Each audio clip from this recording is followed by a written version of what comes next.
Tollywood makers కి దురంధర్ ఇచ్చిన mental mass warning 6 lessons full detailed గా ఈ వీడియోలో అయితే చెప్పబోతున్నాను. Welcome to cine vibe Telugu. Present box office దగ్గర దురంధర్ మూవీ సృష్టిస్తున్న విధ్వంసం అయితే మామూలుగా లేదు. మన టాలీవుడ్ హీరోలు, డైరెక్టర్లు ప్యాన్ ఇండియా, ప్యాన్ వరల్డ్ అంటూ కలలు కంటున్న టైంలో అవేమీ లేకుండానే సైలెంట్ గా వచ్చి సెన్సేషన్ క్రియేట్ చేసింది ఈ సినిమా. ముఖ్యంగా తెలుగు సినిమా ఇండస్ట్రీ ఇప్పుడున్న పరిస్థితుల్లో ఈ సినిమా నుంచి నేర్చుకోవాల్సిన 6 సాలిడ్ పాయింట్స్ అయితే ఉన్నాయి. అవి నెంబర్ 1, టైం ఈజ్ మనీ. సంవత్సరాల తరబడి సాగదీయడం ఇక చాలు. మన దగ్గర ఒక సినిమా హిట్ అయితే చాలు, దానికి సీక్వెల్ తీయడానికి కొన్ని సంవత్సరాల టైం అయితే పడుతుంది. బాహుబలి మూవీకి గ్రాఫిక్స్ ఉన్నాయి కాబట్టి 3 సంవత్సరాలు వెయిట్ చేశారు, అది జెన్యూన్. కానీ పుష్ప 2 లాంటి సినిమాలకు కూడా 3 సంవత్సరాలు ఎందుకు టైం పడుతోంది స్వామి? షూటింగ్ గ్యాప్లలో హీరోల లుక్స్ మారిపోతున్నాయి, ఆడియన్స్ కి ఆ ఇంట్రెస్ట్ పోతోంది. కానీ దురంధర్ మూవీ టీం మాత్రం ఎక్స్ప్రెస్ స్పీడ్ అయితే చూపించింది.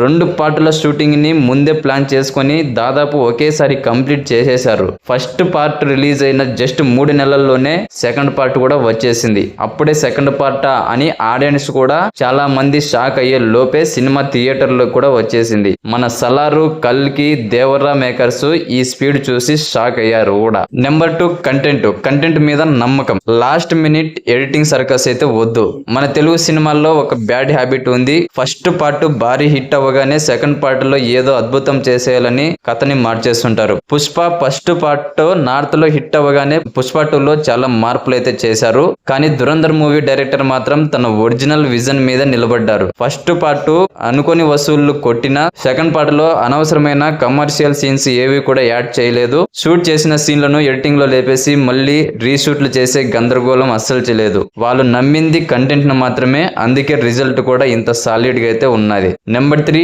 Over promotions. ప్రజెంట్ మన వాళ్ళు ప్రమోషన్స్ కోసం పెట్టే ఖర్చు చూస్తే గుండె అయిపోతుంది. దుబాయ్ లో ఈవెంట్లు, అమెరికాలో హోర్డింగ్స్, ఇండియా షేక్ అవుతుంది, హిస్టరీ క్రియేట్ చేస్తాము అని ఇచ్చే బిల్డప్లు మామూలుగా అయితే ఉండలేదు. కానీ దురంధర్ టీమ్ స్టైలే వేరు. వాళ్ళు సైలెంట్ గా వచ్చారు, జెన్యున్ గా ప్రమోట్ చేసుకున్నారు.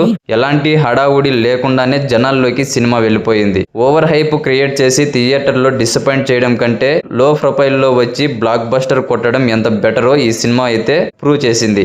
Number 4, technical issues.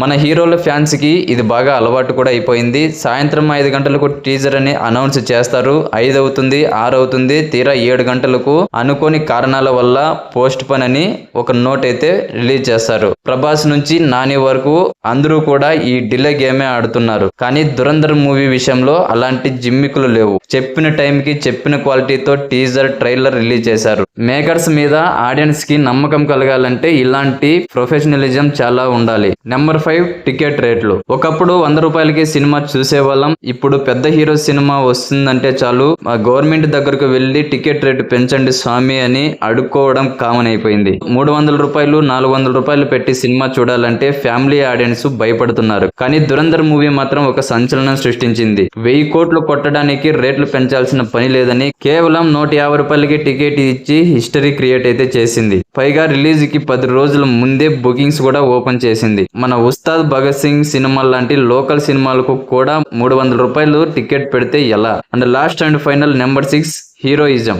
మన దగ్గర హీరో స్క్రీన్ మీద ఉంటే చాలు, పక్కన వాళ్ళు భజన చేయాలి. హీరోను పొగడడానికే ఒక 2 క్యారెక్టర్లు ఉండాలి. విలన్ కూడా హీరో ముందు తల వంచాలి. కానీ దురంధర్ మూవీలో విలన్ అక్షయ్ కన్నా క్యారెక్టరైజేషన్ చూస్తే మైండ్ బ్లాక్ అవుతుంది. హీరో అయినటువంటి రణ్వీర్ సింగ్ తో ఈక్వల్ గా, కొన్ని చోట్ల అంతకంటే ఎక్కువగా విలన్ క్యారెక్టర్ కి ఇంపార్టెన్స్ అయితే ఇచ్చారు. హీరో ఎలివేషన్స్ కోసం ఫ్యాన్స్ మెచ్చే సీన్లు కాకుండా కథకి ఏం కావాలో అదే చేశారు. రియాలిటీకి దగ్గరగా ఉంటే ఆడియన్స్ ఎలా కనెక్ట్ అవుతారో అందుకే మన స్టార్ హీరోలు ఎన్టీఆర్, అల్లు అర్జున్ కూడా ఈ సినిమా చూసి ఫిదా అయిపోయారు. ఫైనల్ గా ఒక్క మాట, టాలీవుడ్ అంటే క్రియేటివిటీకి అడ్డా. కానీ ఇప్పుడున్న ఈ కమర్షియల్ ఫార్ములా నుంచి బయటపడి దురంధర్ లాంటి సినిమాలను ఇన్స్పిరేషన్ గా తీసుకుంటే ప్రపంచ సినిమా రేంజ్ లో మన జెండా ఖచ్చితంగా ఎగురుతుంది. దీనిపై మీరేమంటారు? మీ కామెంట్ చేయండి. లేటెస్ట్ మూవీ అప్డేట్స్ మరియు రివ్యూస్ కోసం మన ఛానల్ ని సబ్స్క్రైబ్ చేసుకోండి.